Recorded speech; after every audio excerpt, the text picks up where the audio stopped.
Hi, Cameron. I have the DNA gizmo set up here. So I am just going to really fast put this together and show you how this thing works.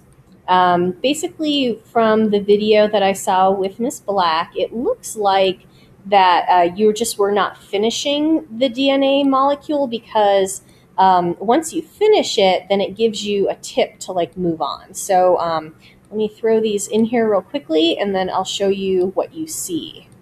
The little tip is right here. Okay, so it's telling us what to do. So it's going to change here in a second.